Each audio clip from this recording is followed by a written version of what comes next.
Hello दोस्तों, कैसे हो आप सब लोग। होप आप सभी ठीक होंगे। तो एज़ यू नो हमने वीडियो सीरीज़ एक चलाई हुई है असिस्टेंट डायरेक्टर प्लानिंग के लिए।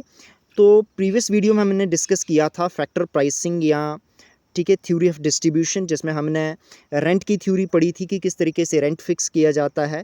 और उसके बाद हमने देखा था कि वेजेस की डिफरेंट थ्योरीज, और हमने देखा था कि किस तरीके से वेज डिटरमाइन होता है। ठीक है, तो आज हम डिस्कस करेंगे कि किस तरीके से रेट ऑफ इंटरेस्ट डिटरमाइन होता है। ठीक है, सबसे पहले हम डिस्कस करेंगे capital as a factor of production. ठीक है, उसके बाद हम देखेंगे मीनिंग ऑफ इंटरेस्ट रेट, इसके दो टाइप देखेंगे, नॉमिनल इंटरेस्ट रेट और रियल इंटरेस्ट रेट। उसके बाद different theories of interest rate देखेंगे, जिसमें हम स्टडी करेंगे classical theory of interest rate first theory, second theory रहेगी द लोनेबल फंड थ्योरी, और इसी को बोला जाता है new classical theory of interest rate. और थर्ड थ्योरी कौन सी है इंटरेस्ट रेट की, Keynes liquidity preference theory of interest rate. तो ये तीनों थ्योरी हम डिटेल के साथ आज डिस्कस करेंगे। तो चलो आज का टॉपिक करते हैं स्टार्ट।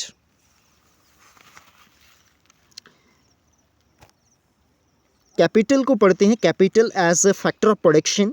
तो कैपिटल क्या है under factor of production. Capital एक मैन मेड फिजिकल गुड्स हैं। कौन सी गुड्स जो प्रोड्यूस करती हैं दूसरी गुड्स को। ठीक है, इनकी एग्जांपल से आपको अच्छे तरीके से समझ में आएगा। जैसे कोई मशीनरी है तो वो फर्दर गुड्स को प्रोड्यूस करती है, तो वो क्या है, एक कैपिटल है। रॉ मटेरियल है, वो फर्दर फिनिश्ड गुड में इस्तेमाल होता है, तो वो भी प्रोडक्शन प्रोसेस में लगता है, तो वो भी क्या है, एक कैपिटल है। फर्टिलाइज़र, हम कोई एग्रीकल्चर कोई कल्टीवेशन कर रहे होते हैं, वहाँ पे हम ठीक है क्या करते हैं, फर्टिलाइज़र को सॉ करते हैं, तो उससे क्या होती है, प्रोडक्शन फाइनली बढ़ती है, तो वो भी क्या है, एक कैपिटल में आता है। ठीक है, तो these are the examples of क्या, कैपिटल। तो जैसे एक ट्रैक्टर परचेज किया, ठीक है, किसके लिए, कोई फार्मिंग के लिए। ठीक है, तो वो क्या है, कैपिटल है, क्योंकि वो फाइनली क्या करेगा, एग्रीकल्चर प्रोड्यूस को बढ़ाएगा। ठीक है, कल्टीवेशन को बढ़ाएगा, तो इसलिए ये भी क्या है, एक कैपिटल है। ठीक है, तो कैपिटल भी एक सेकेंडरी फैक्टर ऑफ प्रोडक्शन है। जैसा हमने पहले डिस्कस करते आ रहे हैं कि दो type of factor of production होते हैं, एक प्राइमरी फैक्टर ऑफ प्रोडक्शन और एक सेकेंडरी फैक्टर ऑफ प्रोडक्शन। तो कैपिटल क्या है, कैपिटल एक सेकेंडरी फैक्टर ऑफ प्रोडक्शन है। ठीक है, और कैपिटल की सप्लाई क्या होती है, इलास्टिक होती है। जैसे ही प्राइस इसका बढ़ता है तो इसकी डिमांड कम हो जाती है, और जैसे ही क्या होता है कि इसका प्राइस कम होता है तो इसकी डिमांड बहुत ज़्यादा बढ़ जाती है। तो इसलिए इसकी डिमांड क्या है, इलास्टिक डिमांड है, किसकी, कैपिटल की। और इसकी डिमांड भी क्या है, ड्राइव्ड डिमांड है। इसकी डिमांड कब होती है, क्योंकि फाइनल प्रोडक्ट की अगर डिमांड होगी तो तभी कैपिटल की डिमांड होगी, ताकि वो प्रोड्यूस कर सके उन फाइनल गुड्स को। ठीक है, तो इसी वजह से क्या है, कैपिटल की डिमांड भी क्या है, ड्राइव्ड डिमांड है। ठीक है, तो ये भी रिमेंबर रखोगे। उसके बाद जो ऑनर होगा कैपिटल का, वो क्या, उसको क्या मिलता है, क्या रिवार्ड मिलता है, इंटरेस्ट मिलता है जी। ये भी आपको रिमेंबर रखना है। उसके बाद अब हम पहले पढ़ लेते हैं थोड़ी ठीक है, क्या मीनिंग पढ़ लेते हैं इंटरेस्ट रेट का, कि इंटरेस्ट रेट क्या है, इसके डिफरेंट टाइप्स क्या हैं। ठीक है, तो इंटरेस्ट रेट क्या है, जो कैपिटल ठीक है इन्वेस्ट किया या कोई कैपिटल है, तो उसका जो रिटर्न है, उसका जो रिवार्ड है, उसी को क्या बोलते हैं, इंटरेस्ट बोलते हैं। ठीक है, तो ठीक है, ऐसा भी कह सकते हैं कि ये कॉस्ट होती है बारवर के लिए। ठीक है, बारवर जो होता है, कोई अमाउंट बैंक से कोई पर्सन परचेज कर रहा होगा, ठीक है, तो उसके लिए वो कॉस्ट है। ठीक है, क्या इंटरेस्ट उसको पे करना पड़ेगा। और जो लेंडर होगा, जो वो लोनेबल फंड दे रहा होगा, उसके लिए क्या होगा, ये प्रॉफिट होगा। ठीक है, उसका ये रिवार्ड होगा। ठीक है, रिटर्न होगा उसका। ठीक है, तो दो टाइप ऑफ इंटरेस्ट रेट हैं। ठीक है, कौन से, एक नॉमिनल और एक रियल। नॉमिनल कौन सा होता है, ठीक है, ऐसा रेट ऑफ इंटरेस्ट होता है जब हम मार्केट से बारो करते हैं कोई फंड, और उस पर जो इंटरेस्ट देते हैं हम, तो वो कौन सा इंटरेस्ट रेट आता है, नॉमिनल इंटरेस्ट आता है। ठीक है, और दूसरा होता है real interest rate. Real interest rate adjusted होता है इन्फ्लेशन रेट से। ठीक है, तो इन्फ्लेशन इंटरेस्ट रेट से नॉमिनल इंटरेस्ट रेट से जब हम माइनस करेंगे इन्फ्लेशन रेट, तो हमारे पास क्या निकल के आएगा, रियल इंटरेस्ट रेट। ठीक है, तो अब हम करते हैं डिफरेंट थ्योरीज को स्टडी। तो फर्स्ट थ्योरी है क्लासिकल थ्योरी ऑफ इंटरेस्ट, इसको स्टडी करते हैं अब हम। तो बहुत सारे इकोनॉमिस्ट लाइक रिकार्डो हो गए, जे.एस. मिल हो गए, मार्शल, पीगू, इन्होंने डेवलप की थी classical theory of interest rate. ये इकोनॉमिस्ट आपको रिमेंबर रखने हैं।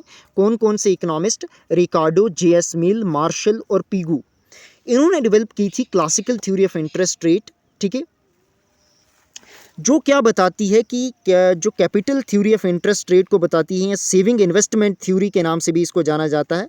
इसी थ्योरी को, classical theory of interest rate को, दो अलग नामों से भी जाना जाता है। कौन कौन से? कैपिटल थ्योरी ऑफ इंटरेस्ट और सेविंग थ्योरी ऑफ इंटरेस्ट या रियल थ्योरी ऑफ इंटरेस्ट, ये तीन नाम इसके और हैं। कौन कौन से? Capital theory of interest, saving investment theory of interest और रियल थ्योरी ऑफ इंटरेस्ट, ठीक है। तो इन्होंने कुछ अज्यूम किया था, कौन कौन से इकोनॉमिस्ट ने? रिकार्डो, जे.एस. मिल, मार्शल और पिगो ने अज्यूम किया था क्लासिकल थ्योरी को एक्सप्लेन करने से पहले। तो क्या क्या अजम्पशंस हैं जिस पे बेस्ड है classical theory of interest rate? Perfect competition होगा, गवर्नमेंट की कोई भी इंटरवेंशन नहीं होनी चाहिए, फुल एम्प्लॉयमेंट होना चाहिए रिसोर्सेज का, ठीक है, और जो हाउस होल्ड हैं वो नेट सेवर्स हैं होंगे और प्रोड्यूसर जो होंगे वो नेट बारवर्स होंगे, ठीक है। तो जो भी सेव कौन करेगा? कंज्यूमर या हाउस होल्ड सेव करेंगे और प्रोड्यूसर क्या करेंगे? बारो करेंगे, ठीक है। और प्राइस जो होगा वो भी कांस्टेंट रहेगा, ठीक है। तो मार्केट में जो प्राइस है वो क्या रहेगा?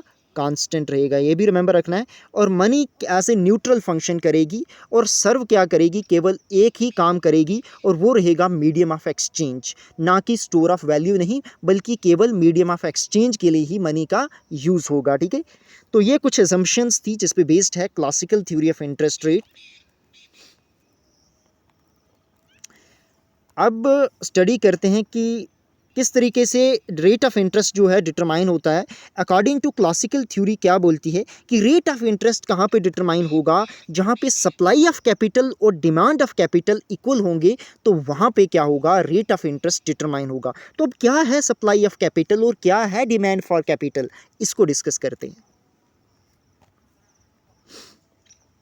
सप्लाई ऑफ कैपिटल डिपेंड करती है सेविंग पे, ठीक है, और सेविंग किस पे डिपेंड करती है? इंटरेस्ट रेट पे, ठीक है। अगर हाई रेट ऑफ इंटरेस्ट होगा तो लोग ज़्यादा से ज़्यादा सेव करेंगे, हाउस होल्ड, और अगर कम इंटरेस्ट रेट होगा तो हाउस होल्ड क्या करेंगे? लोग कम सेव करेंगे, ठीक है। तो इस वजह से क्या है? पॉजिटिव रिलेशनशिप है किसके किसके बीच में? इंटरेस्ट रेट और सेविंग के बीच में, ठीक है। ये देखो यहाँ पे वाई एक्सिस पे इंटरेस्ट रेट है और एक्स एक्सिस पे सेविंग है। जैसे जैसे रेट ऑफ इंटरेस्ट बढ़ेगा तो लोग सेव करना बढ़ते जाएंगे, और जैसे जैसे कम होगा तो लोग क्या करेंगे? कम सेव करना शुरू कर देंगे, ठीक है। अब डिमांड फॉर कैपिटल किस तरीके से कौन करता है डिमांड फॉर कैपिटल? तो डिमांड करते हैं जी इन्वेस्टर, जिनको फर्दर प्रोडक्शन के लिए कोई इन्वेस्टमेंट करनी होती है, तो वो डिमांड करते हैं किसकी? कैपिटल की। और ताकि उनको क्या होता है? प्रॉफिट होता है उस इन्वेस्टमेंट से। तो जो डिमांड फॉर कैपिटल या इन्वेस्टमेंट डिमांड क्या है, किस पे डिपेंड करती है? प्रोडक्टिविटी ऑफ कैपिटल की। कैपिटल की प्रोडक्टिविटी कितनी होगी, जो उन्होंने इन्वेस्टमेंट किया उसका रिटर्न कितना आएगा, एक उस पे, और दूसरा रेट ऑफ इंटरेस्ट कितना है। अगर कम रेट ऑफ इंटरेस्ट होगा तो वो ज़्यादा डिमांड करेंगे कैपिटल की, और अगर ज़्यादा रेट ऑफ इंटरेस्ट होगा तो वो कम डिमांड करेंगे किसकी? कैपिटल की, ठीक है। और प्रोडक्टिविटी ऑफ कैपिटल जो है वो किस पे? वो subject to law of diminishing return है, कि जैसे जैसे क्या होगा कि प्रोडक्शन बढ़ेगी तो क्या होगा? एक टाइम ऐसा आएगा उसके बाद जो फर्दर प्रोडक्शन इंक्रीज़ करने, फर्दर इन्वेस्टमेंट इंक्रीज़ करने से क्या होगा? उतनी प्रोडक्शन नहीं होगी, वो डिक्रीज़ होगी। यही है क्या? लॉ ऑफ डिमिनिशिंग रिटर्न, ठीक है। कि एडिशनल यूनिट ऑफ कैपिटल जो ज़्यादा से ज़्यादा हम कैपिटल लगाएंगे तो उससे क्या होगा कि प्रोडक्टिविटी उतनी नहीं बढ़ेगी, ठीक है। तो एक समय आएगा वो डिक्लाइन होने शुरू हो जाएगी, ठीक है। तो इस तरीके से जो प्रोड्यूसर हैं वो कंटिन्यू इन्वेस्ट करेंगे तब तक जब उनकी प्रोडक्टिविटी ऑफ कैपिटल और रेट ऑफ इंटरेस्ट क्या होंगे? जो प्रोडक्टिविटी ऑफ कैपिटल है वो ज़्यादा होगी रेट ऑफ इंटरेस्ट से। मोस्ट इंपॉर्टेंट पॉइंट है ये कि जो प्रोड्यूसर हैं वो कब तक इन्वेस्ट करते रहेंगे कैपिटल पे? जब तक उनका जो रिटर्न उस कैपिटल से निकल रहा है या प्रोडक्टिविटी कैपिटल से है वो ज़्यादा होगी रेट ऑफ इंटरेस्ट से, ठीक है। और जैसे ही वो बराबर होंगे तो वो स्टॉप कर देंगे इन्वेस्टमेंट करना, ठीक है। तो इस तरीके से कह सकते हैं कि जो डिमांड फॉर कैपिटल है वो इन्वर्सली रिलेटेड है किससे, रेट ऑफ इंटरेस्ट से। रेट ऑफ इंटरेस्ट बढ़ेगा तो डिमांड जो कैपिटल की है वो कम हो जाएगी, अगर रेट ऑफ इंटरेस्ट कम होगा तो डिमांड कैपिटल की क्या होगी, बढ़ जाएगी। ठीक है, तो डायग्राम के थ्रू भी देखते हैं, और ये फंक्शन किसका है, रेट ऑफ इंटरेस्ट का है, इन्वेस्टमेंट। ठीक है, तो एक्स एक्सिस पे इन्वेस्टमेंट है और वाई एक्सिस पे क्या है, रेट ऑफ इंटरेस्ट है। जैसे जैसे रेट ऑफ इंटरेस्ट कम होता जाता है तो क्या होगा कि डिमांड फॉर इन्वेस्टमेंट क्या होती जाएगी, बढ़ती जाएगी। ठीक है, तो इन्वर्स रिलेशनशिप है, नेगेटिव रिलेशन है किसके किसके बीच में, रेट ऑफ इंटरेस्ट और इन्वेस्टमेंट के बीच में। अब किस तरीके से डिटरमाइन होता है rate of interest, rate of interest determine होता है जब सप्लाई कर्व और डिमांड कर्व, ठीक है, कैपिटल की इक्वल होती हैं या इंटरसेक्ट करती हैं एक दूसरे को, तो वहाँ पे क्या होता है कि रेट ऑफ इंटरेस्ट क्या करता है, डिटरमाइन होता है। ठीक है, ये रिमेंबर रखना है आपको। तो ये देखो,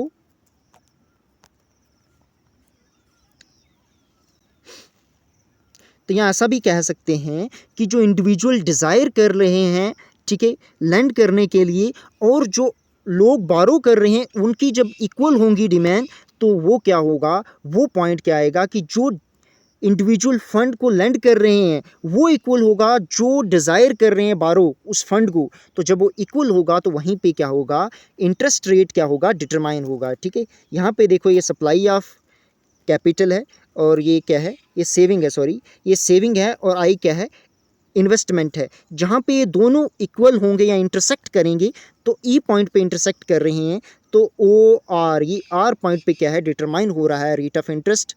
ठीक है, तो अब क्या इसकी लिमिटेशंस क्या क्या हैं, तो क्लासिकल थ्योरीज की कुछ लिमिटेशन है। ठीक है, इनका मानना था कि फुल एम्प्लॉयमेंट सिचुएशन होगी, इन्होंने एज्यूम किया था, बट रियल मार्केट में या रियल इकोनॉमी में ऐसी सिचुएशन इम्पॉसिबल है, इम्प्रैक्टिकल है। ठीक है, और इन्होंने इनकम इफेक्ट सेविंग पे इग्नोर किया था कि अगर इनकम बढ़ेगी तो सेविंग भी बढ़ती है, बट इन्होंने ऐसा नहीं कहा, कोई जिक्र ही नहीं किया उसके बारे में, तो ये भी एक लिमिटेशन है। ठीक है, तो इन्होंने हायर सेविंग का कंजप्शन पे कोई इफेक्ट बताया नहीं है क्लासिकल इकोनॉमिस्ट ने। ठीक है, और गवर्नमेंट के इंटरवेंशन को भी इन्होंने इग्नोर किया है। ठीक है, और इन्होंने बोला था कि इंडिपेंडेंस बोला था किसके किसके बीच में, सेविंग और इन्वेस्टमेंट डिमांड शेड्यूल, बट ऐसा नहीं है। जैसे ही इंटरेस्ट रेट क्या होता है कि ठीक है फॉल होता है तो वो इंक्रीज करता है इन्वेस्टमेंट, और उसी वजह से क्या होता है कि इंक्रीज इनकम होती है और सेविंग भी बढ़ती है। ठीक है, बट ऐसा नहीं मानना था किसका, क्लासिकल इकोनॉमिस्ट का। तो ये भी एक लिमिटेशन है किसकी, classical theory of interest rate की। ठीक है, अब हम सेकंड थ्योरी पढ़ते हैं, loanable fund theory of interest rate, और इसी को बोलते हैं new classical theory of interest.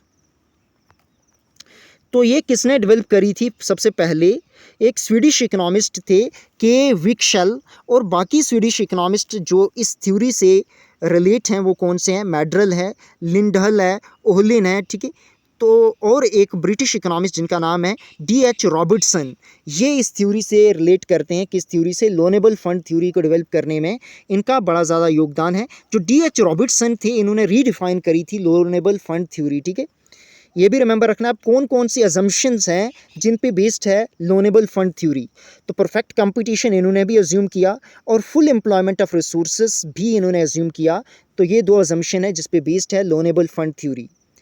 तो ठीक है, क्या मानना था इन इकोनॉमिस्ट का जिन्होंने डेवलप करी थी लोनेबल फंड थ्योरी, क्या कहती है कि जो रेट ऑफ इंटरेस्ट है वो डिटरमाइन कैसे होगा, जब डिमांड और supply of loanable fund equal होंगी तो वही क्या करेंगी, रेट ऑफ इंटरेस्ट को डिटरमाइन करेंगी। ठीक है, रिमेंबर रखना है। अब हम पढ़ते हैं, ठीक है, आपको क्वेश्चन आ रहा होगा कि क्या है अब loanable fund, demand for loanable fund theory, और क्या है सप्लाई ऑफ लोनेबल फंड क्या है। तो आओ चलो डिस्कस करते हैं इनको ही। जो डिमांड फॉर लोनेबल फंड है, ठीक है, तो ये अराइज 3 पर्पज़ के लिए हुई है। कौन कौन से पर्पज़ हैं जिस वजह से डिमांड, जो लोनेबल फंड की डिमांड जो है, एक तो इन्वेस्टमेंट के लिए। ठीक है, तो major portion demand for loanable fund का है वो कहाँ से आता है, बिजनेस फर्म, ताकि वो इन्वेस्टमेंट करना चाहती हैं। ठीक है, इन्वेस्टमेंट एक्सपेंडिचर करना चाहती, तो उनको मनी की ज़रूरत पड़ती है उनको, ठीक है, फंड की ज़रूरत पड़ती है। तो एक पर्पज़ ये है डिमांड फॉर लोनेबल फंड। ठीक है, तो ये डिपेंड करता है प्रोडक्टिविटी ऑफ कैपिटल और दूसरा रेट ऑफ इंटरेस्ट। ठीक है, जैसा कि हमने पीछे भी डिस्कस किया क्लासिकल थ्योरी में कि जैसे ही कैपिटल जो है, ठीक है, क्या होगा, जो रिटर्न ऑन इन्वेस्टमेंट अगर ग्रेटर देन होगा रेट ऑफ इंटरेस्ट से, तो वो इन्वेस्टमेंट कैपिटल पे स्टिल करते जाएंगी कौन, प्रोड्यूसर, और तब तक करते जाएंगे जब इक्वल टू होंगे, ठीक है। और जो रिटर्न ऑन इन्वेस्टमेंट है या प्रोडक्टिविटी ऑफ कैपिटल है, ये डिमिनिशिंग रेट ऑफ रिटर्न पे बेस्ड है। क्यों है? क्योंकि जैसे जैसे हम further additional unit of capital पे खर्चते जाएंगे मनी, ठीक है, तो इससे क्या होगा कि जो एडिशनल प्रोडक्टिविटी है वो कम होती जाएगी, तो डिक्लाइन होती जाएगी, ठीक है। और जो इन्वेस्टमेंट है वो किसका फंक्शन है? रेट ऑफ इंटरेस्ट का फंक्शन है। अगर रेट ऑफ इंटरेस्ट क्या करेगा, बढ़ेगा, तो इन्वेस्टमेंट कम होगी, अगर कम होगा रेट ऑफ इंटरेस्ट तो इन्वेस्टमेंट क्या होगा, ज़्यादा होगा। ये इन्वर्स रिलेशनशिप बताता है रेट ऑफ इंटरेस्ट और इन्वेस्टमेंट का, ठीक है। तो second demand for loanable fund का सेकंड पर्पस क्या है? डिस सेविंग, ठीक है। तो लोग क्या करते हैं, कंज्यूम ज़्यादा करना चाहते हैं अपनी इनकम से ज़्यादा, ठीक है। तो जिस वजह से लोग बारो करते हैं, ठीक है, फंड को, ठीक है, ताकि वो अपनी इनकम से ज़्यादा स्पेंड कर सकें, यही है डिस सेविंग, ठीक है। तो वो कंजप्शन डिमांड हो सकती है, कंज्यूमर डिसाइड कोई ड्यूरेबल गुड्स पे खर्च कर रहा है, जैसे कोई car, scooter, TV sets, house loan ले रहा है, तो किस तरीके से, क्योंकि उनके पास इतनी इनकम नहीं है बट वो ज़्यादा फंड जो है ले रहे हैं, लोन ले रहे हैं, तो वो किस पे आ जाता है? डिस सेविंग में आ जाता है, ठीक है। हायर रेट ऑफ इंटरेस्ट, ये भी नेगेटिव स्लोप है किसका?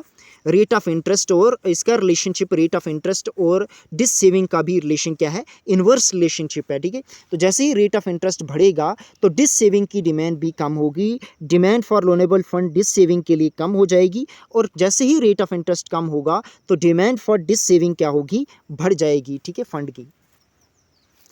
थर्ड पर्पज जिसके लिए डिमांड की जाती है फंड की, तो वो है होर्डिंग के लिए, ठीक है।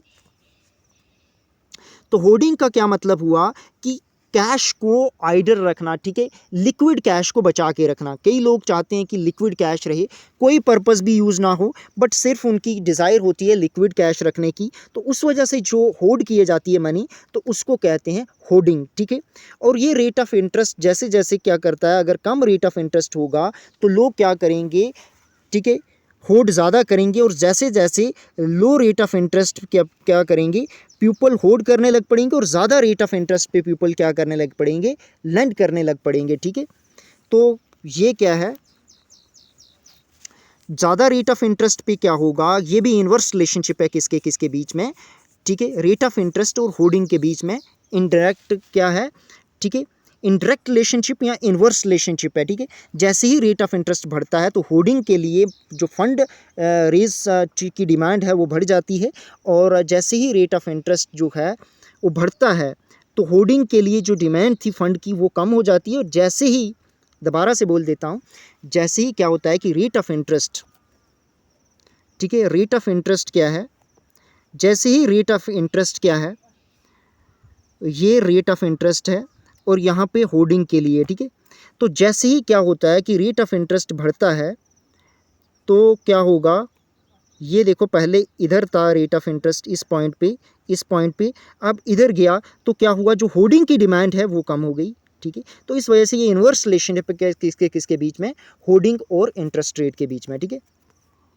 अब supply of loanable fund, supply of loanable fund 4 sources से आती है सप्लाई ऑफ लोनेबल फंड की सप्लाई, ठीक है।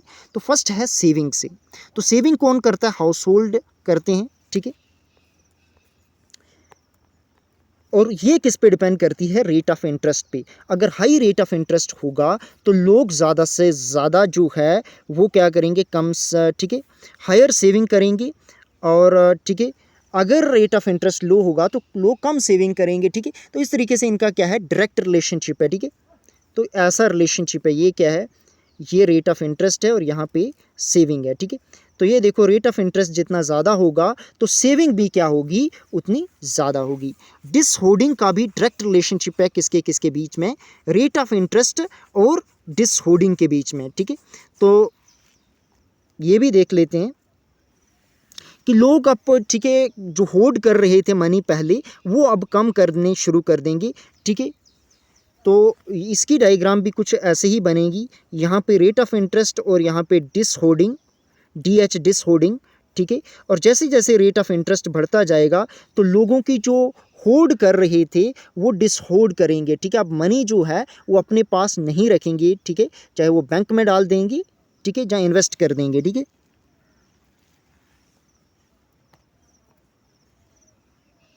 और लो रेट ऑफ इंटरेस्ट लोगों को डिस्करेज करेगा लेंड करने के लिए, ठीक है, उनकी इनकम को, ठीक है। अब बैंक मनी की जो उन्होंने प्रीवियस क्या करी थी, होल्ड करके रखी थी। बैंक मनी की बात करें तो क्या है, बैंक मनी भी एक अनदर सोर्स है लोनेबल फंड का। तो बैंक से भी लोन दिए जाते हैं, ठीक है,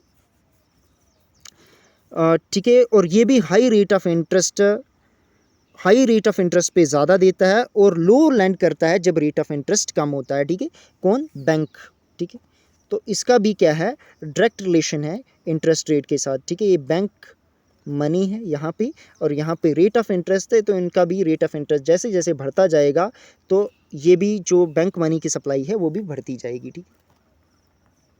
तो determination of rate of interest कहाँ पे, जहाँ पे इक्वलिटी होगी डिमांड फॉर लोनेबल फंड और सप्लाई ऑफ लोनेबल फंड की, या इक्विलिब्रियम रेट ऑफ इंटरेस्ट कहाँ पे डिटरमाइन होगा, जहाँ पे लोनेबल फंड कर्व इंटरसेक्ट करेगी supply curve of loanable fund को, ठीक है। तो डायग्राम के थ्रू देखते हैं। ये देखो जो एस है ये सेविंग है, DH है डिस होल्डिंग, ठीक है, और BM है बैंक मनी, I है इन्वेस्टमेंट, D है डिस सेविंग और H है होल्डिंग, ठीक है। तो जहाँ पे ये देखो यहाँ पे तीनों ठीक है इंटरसेक्ट जहाँ पे एक टाइम पे कर रही हैं, तो यहाँ से एक कर्व खींच के ले आए हम, ठीक है, लाइन खींचनी है और यहाँ पे ये दोनों कंस्ट्रक्ट होंगी, डिमांड फॉर लोनेबल फंड और सप्लाई ऑफ लोनेबल फंड। जहाँ पे इंटरसेक्ट होंगी तो वहाँ से एक लाइन खींचनी है और यहाँ पे भी जो, ठीक है, होल्डिंग के साथ यहाँ पे भी जो ये इंटरसेक्ट कर रही होंगी, ये डिफरेंट कर्व, तीनों की तीनों कर्व एक दूसरे के साथ इंटरसेक्ट हो रही हैं और यहाँ पे ये इंटरसेक्ट हो रही हैं, कौन सी, जो सप्लाई ऑफ लोनेबल फंड और डिमांड फॉर लोनेबल फंड एक दूसरे का इंटरसेक्ट कर रही हैं यहाँ पे, और इंटरेस्ट रेट यहाँ पे डिटरमाइन हो रहा है, ठीक है। तो इस तरीके से रेट ऑफ इंटरेस्ट क्या होता है, डिटरमाइन होता है, ठीक है। तो अब क्या क्या लिमिटेशंस हैं, दोबारा से बोल देता हूँ, जहाँ पे सप्लाई ऑफ लोनेबल फंड और demand for loanable fund intersect हो रही हैं, कहाँ पे, इस पॉइंट पे, तो इस वजह से जो रेट ऑफ इंटरेस्ट है यहाँ पे डिटरमाइन होगा, ठीक है। अब क्या लिमिटेशंस हैं, ठीक है, न्यू क्लासिकल थ्योरी की कौन कौन सी लिमिटेशन है, या लोनेबल फंड थ्योरी की क्या लिमिटेशन है। इन्होंने भी फुल एम्प्लॉयमेंट अज्यूम किया, बट ये अजम्पशन भी अनरियलिस्टिक है, क्योंकि इकॉनमी में, ठीक है, ऑलवेज जो है वो फुल एम्प्लॉयमेंट नहीं होता, ठीक है। और ठीक है, और ठीक है, ये भी इंटरमीडिएट थ्योरी है, फुली तरीके से एक अच्छी थ्योरी नहीं है, क्योंकि इन्होंने भी सेविंग और इनकम के बीच में इंडिपेंडेंट बोला, कोई भी रिलेशन नहीं है, बट ऐसा नहीं है। जैसे जैसे इनकम बढ़ेगी सेविंग भी बढ़ती है और उसके ऊपर उसका इफेक्ट होता है। तो इस तरीके से ये थ्योरी भी संपूर्ण फुल थ्योरी नहीं है। कौन सी, the loanable fund theory of interest rate भी फुल थ्योरी नहीं है, जो अच्छे तरीके से एक्सप्लेन कर पा रही है इंटरेस्ट रेट को, ठीक है। अब हम डिस्कस करते हैं लास्ट थ्योरी आज की, Keynesian liquidity preference theory of interest rate. Most important theory है, बहुत बार एग्जामिनेशन में पूछी जाती है और आपको इसको एज इट इज़ ही रिमेंबर रखना है। किसी भी एग्ज़ाम के लिए, चाहे वो डिस्क्रिप्टिव हो, ऑब्जेक्टिव हो, यहाँ से क्वेश्चन आते ही आते हैं। तो कीन्स लिक्विडिटी प्रेफरेंस थ्योरी किस तरीके से डिटरमाइन करता है इंटरेस्ट रेट, तो इन्होंने बोला कि सिर्फ मॉनेटरी फैक्टर्स जो हैं वही इसको डिटरमाइन करते हैं रेट ऑफ इंटरेस्ट को, ठीक है। तो इन्होंने भी क्या किया कि इन्होंने कंसंट्रेट किया डिमांड फॉर और supply of money he determine करते हैं किसको, रेट ऑफ इंटरेस्ट को। तो क्या है डिमांड फॉर मनी, किन मोटिव के लिए डिमांड की जाती है मनी की, और सप्लाई कौन करता है, और किस तरीके से डिटरमाइन होता है rate of interest under Keynesian theory of liquidity theory of interest rate. तो इसको डिस्कस करते हैं अब हम। तो डिमांड फॉर मनी, तीन मोटिव के लिए डिमांड फॉर मनी की जाती है। कौन कौन से मोटिव हैं, ट्रांजैक्शन मोटिव, प्रिकॉशनरी मोटिव और स्पेकुलेटिव मोटिव। तो क्या क्या हैं ये मोटिव, इनको डिस्कस करते हैं अब हम। ट्रांजैक्शन मोटिव की बात करें तो ठीक है, जो डे टू डे ट्रांजैक्शन के लिए जब हमें मनी की नीड होती है तो उसको जो सर्व करते हैं मनी, तो उसको ही क्या कहते हैं, ट्रांजैक्शन मोटिव फॉर मनी। ठीक है। तो इसी के लिए डिमांड की जाती है। तो फर्स्ट मोटिव क्या है? Transaction motive. जब हम डे टू डे ट्रांजैक्शन के लिए मनी की डिमांड करते हैं तो उसको क्या कहते हैं? ट्रांजैक्शन मोटिव, ठीक है। क्योंकि गैप होता है जब हमें इनकम मिलती है और जब हम स्पेंड करते हैं। तो यूजुअली क्या होता है कि हमें मंथ एंड पे भी इनकम मिलती है, बट हम स्पेंड तो डेली करते हैं, या फोर्टनाइटली भी मिलती है या वीकली मिलती है, ठीक है। तो इनकम, बट हम डेली रूटीन वाइज हम एक्सपेंसेस एक्सपेंडिचर या स्पेंडिंग करते हैं, तो जिस वजह से ये टाइम गैप आता है तो इसके बीच में हमें नीड पड़ती है मनी की। तो यही क्या है? ट्रांजैक्शन मोटिव के लिए डिमांड करी जाती है मनी की, ठीक है। तो ये डायरेक्टली डिपेंड करती है इनकम लोगों की कितनी है। जिसकी इनकम जितनी ज़्यादा होगी तो उसकी डिमांड जो ट्रांजैक्शन पर्पज़ के लिए ज़्यादा होगी, और जिसकी इनकम जितनी कम होगी उसकी डिमांड ट्रांजैक्शन पर्पज़ के लिए उतनी कम होगी। तो ठीक है, इस वजह से क्या है? डायरेक्ट रिलेशनशिप है किसके किसके बीच में? ट्रांजैक्शन डिमांड फॉर मनी और इनकम के बीच में, ठीक है। देखो TDM है, ट्रांजैक्शन डिमांड फॉर मनी, और ये फंक्शन किसका है? वाई का, ठीक है। अब सेकेंड मोटिव जिसके लिए डिमांड की जाती है मनी की, तो वो कौन सा है? प्रिकॉशनरी मोटिव, ठीक है। तो जनरली पीपल किसके लिए कैश होल्ड करके रखते हैं?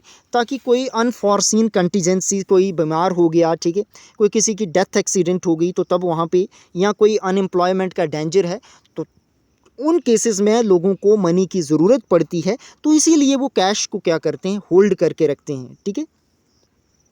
यही हो जाता है कौन सा? Precautionary motive of demand for money, ठीक है।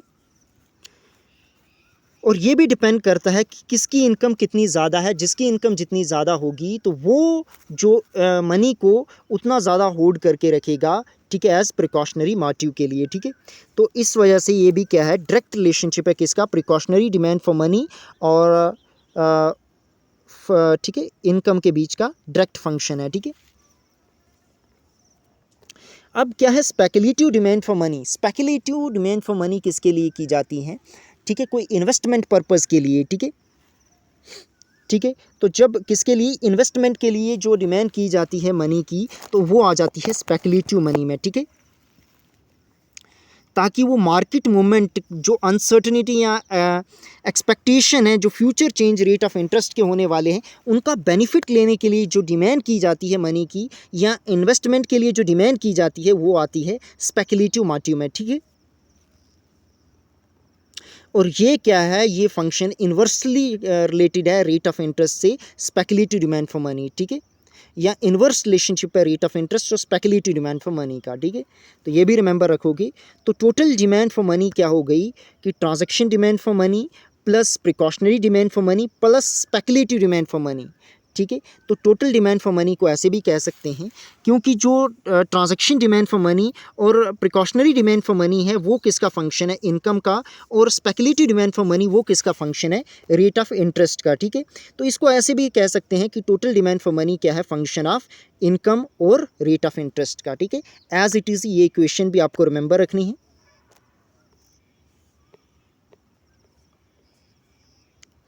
तो जो डिमांड फॉर मनी का स्लोप होता है वो क्या होता है? निगेटिव स्लोप होता है, ठीक है।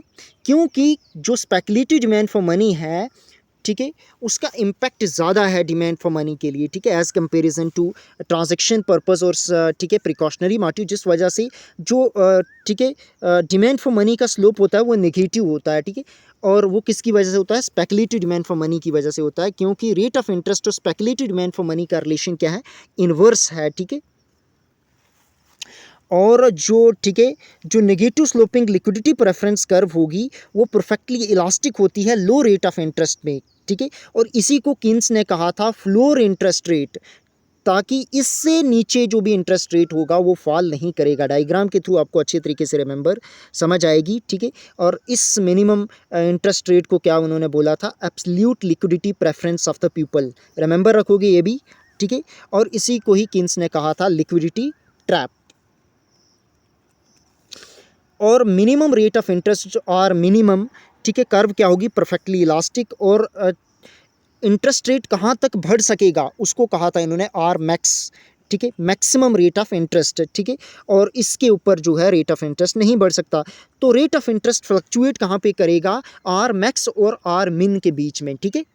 डायग्राम के थ्रू समझते हैं, अच्छे तरीके से समझ में आएगा। ये देखो आर मैक्स से, ठीक है, तो ये जो डिमांड कर्व जो है, ठीक है, डिमांड फॉर मनी, ये देखो इसका क्या है, नेगेटिव स्लोप है, ठीक है। और फ्लोर जहाँ पे आर मिनिमम है, रेट ऑफ इंटरेस्ट मिनिमम है, तो वहाँ पे क्या हो गया है, ठीक है,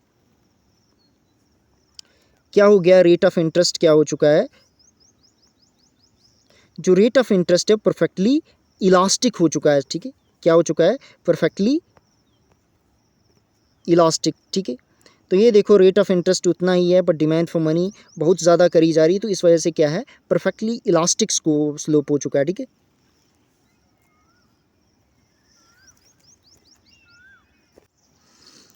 तो परफेक्टली इलास्टिक स्लोप है कहाँ पे, आर मिनिमम पे, और ये है लिक्विडिटी ट्रैप, ये वाला पोर्शन, ठीक है। तो ये क्या है, लिक्विडिटी ट्रैप है, ठीक है। और R maximum rate of interest कहाँ तक होगा, इस पॉइंट तक होगा। तो रेट ऑफ इंटरेस्ट जो आर मिन और आर मैक्स के बीच में फ्लक्चुएट करेगा, ठीक है। जैसे जैसे रेट ऑफ इंटरेस्ट की डिमांड जो है, रेट ऑफ इंटरेस्ट बढ़ेगा तो डिमांड जो है वो कम होती जाएगी, ये देखो जैसे जैसे कम होगा तो रेट ऑफ इंटरेस्ट की डिमांड, जो डिमांड फॉर मनी है वो बढ़ती जाएगी जैसे ही रेट ऑफ इंटरेस्ट कम होगा, ठीक है। तो अब पढ़ते हैं मनी की सप्लाई, मनी सप्लाई। और जॉन मैरियार्ड किन्स थे, उन्होंने बोला था कि जो मनी सप्लाई है वो फिक्स्ड है और डिटरमाइन कौन करता है, central bank of a country. किसी भी कंट्री का सेंट्रल बैंक डिटरमाइन करता है मनी सप्लाई को। तो ठीक है, लिक्विडिटी प्रेफरेंस थ्योरी में इन्होंने क्या बोला है कि जो परफेक्टली इनइलास्टिक है, क्या है, जो लिक्विडिटी सप्लाई ऑफ मनी जो डिमांड कर्व है वो क्या रहेगी, परफेक्टली इनइलास्टिक, वो फिक्स्ड रहेगी। कौन फिक्स्ड रखेगा, central bank of a country, ठीक है। चाहे इंटरेस्ट रेट बढ़े चाहे डिक्रीज हो, जो सप्लाई ऑफ मनी क्या रहेगी, फिक्स्ड रहेगी, ठीक है। और रेट ऑफ इंटरेस्ट कहाँ पे डिटरमाइन होगा, सबसे पहले ये देखो यहाँ पे जो एस एम और एम, ये क्या है, मनी सप्लाई, ये कर्व जो है ये क्या है, परफेक्टली इनइलास्टिक है। अगर रेट ऑफ इंटरेस्ट बढ़ रहा है, कम हो रहा है, तो मनी सप्लाई पे कोई फर्क नहीं पड़ रहा है, ठीक है। तो रेट ऑफ इंटरेस्ट कहाँ पे डिटरमाइन होगा, जहाँ पे demand for money supply of money के इक्वल होंगी। ये देखो यहाँ पे demand for money equal to R पे क्या है, demand for money equal to supply of money है। तो यहाँ पे रेट ऑफ इंटरेस्ट डिटरमाइन होगा। ऊपर जो ठीक है, ये आर के ऊपर वाला जो एरिया है, इस पॉइंट के ऊपर वाला जो एरिया है, यहाँ पे जो डिमांड फॉर मनी है वो लेस देन है सप्लाई ऑफ मनी, और नीचे क्या है, डिमांड फॉर मनी है ग्रेटर देन है सप्लाई ऑफ मनी, ये वाला एरिया, ठीक है। तो रेट ऑफ इंटरेस्ट कहाँ पे डिटरमाइन होगा, जहाँ पे डिमांड फॉर मनी इक्वल होगी सप्लाई ऑफ मनी, ठीक है। तो वहाँ पे रेट ऑफ इंटरेस्ट डिटरमाइन होगा, ये कहा था किन्स ने, ठीक है। तो ये थी थ्योरी, कौन सी, Keynes liquidity preference theory of interest rate. आपको ये वीडियो कैसी लगी, तो यहाँ पे इंटरेस्ट रेट किस तरीके से डिटरमाइन होता है हमने डिटेल के साथ डिस्कस किया। अगर आपको ये वीडियो इन्फॉर्मेटिव लगी तो अपने फ्रेंड लोगों के साथ ज़्यादा से ज़्यादा इसको शेयर करें, लाइक करें, कमेंट करें अगर कोई क्वेरी है, क्योंकि कमेंट से ही हमें मोटिवेशन मिलती है कि हम नेक्स्ट वीडियो लाएँ या नहीं लाएँ, ठीक है। और फर्दर अपडेट के लिए मैं आपको डिस्क्रिप्शन में टेलीग्राम ग्रुप का लिंक भी दे दूंगा, आप फर्दर अपडेट के लिए उसको भी ज्वाइन कर सकते हैं। अगर आपने अभी तक हमारे चैनल इन डेप्थ को सब्सक्राइब नहीं किया है तो आप उसको भी सब्सक्राइब कर सकते हैं, ठीक है। धन्यवाद, thank you for watching this video.